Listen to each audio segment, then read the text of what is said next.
Hello guys. The other day on the video that I made regarding the US debt and how much money we're spending, how much each president contributed to the US debt, some people mentioned about quite have some questions about the US debt and how we don't have so much inflation as we should based on the numbers that we have. And I did mention on that video that one of the reasons is there's a lot of demand for the US dollar. As the world utilizes the dollar for world commerce, it, it makes it easier for the US to be able to print money and and not be able to affect the US dollar with inflation. Normally, when you tend to print a lot of money and there isn't enough demand for those dollars, there's going to be inflation. The problem is since US the world commerce a significant percentage runs on US dollar, you're not going to be able to be affected the same way.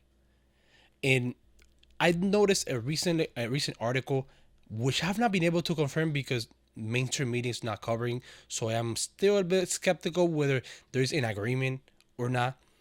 So apparently the petrodollar agreement that the US had with the Saudis expired in June 9. I've been trying to correlate this information with other news media and I have not been able to confirm. What I noticed during my research is there's not really an agreement, like the agreement didn't have an end date, but I'm seeing those other articles saying that there was an end date, which was a 50 year. And on that part, I also noticed that the Saudis did join BRICS back in January 23rd of 2024.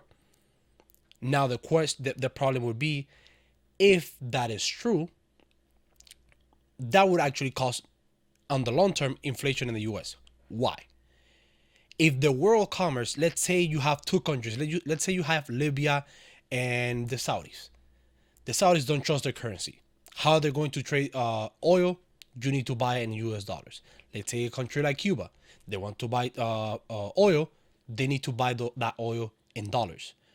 But if you no longer have the dominance that the dollar has and they can use an alternative currency, that lowers the demand of the US dollar. If you lower the demand of a product and then you keep pumping that product, look at the US debt, you're going to have inflation. And that's going to be a big, big problem. Because at the moment, even though I see people saying, hey, yeah, we have $34, 34 trillion in debt, that's not a problem. We know nobody's going to pay. That is not the big problem, guys. The big problem is how much you're paying on the interest rate. That's why you see the Fed meeting every now and then. They're dying to lower the interest rates. Why? Because the interest rate increases how much we actually going to pay to those bonds.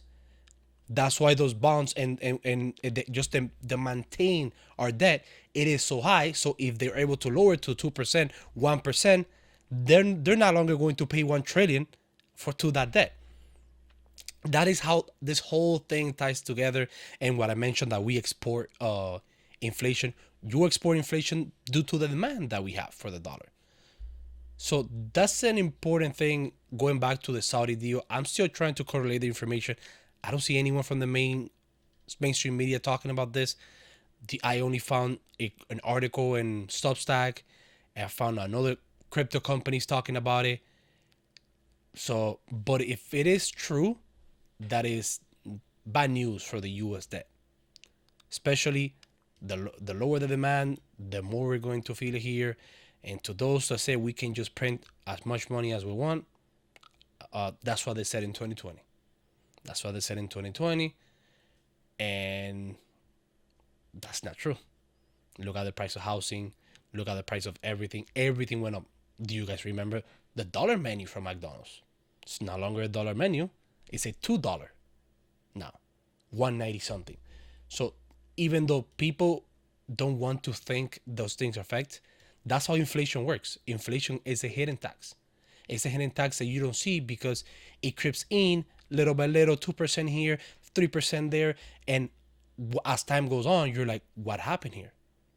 Personally, I lived in Miami and I saw houses that used to go for 350K, 370K back in 2019, 2018. That same house right now is 650, 700K. Same exact house. Inflation. Inflation is a big problem and not many care about it.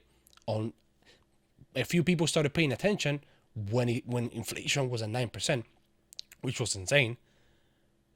But hey, if that deal with the Saudis, it is true that the actual agreement ended in June, there's gonna be less demand for the dollar, less demand for the dollar.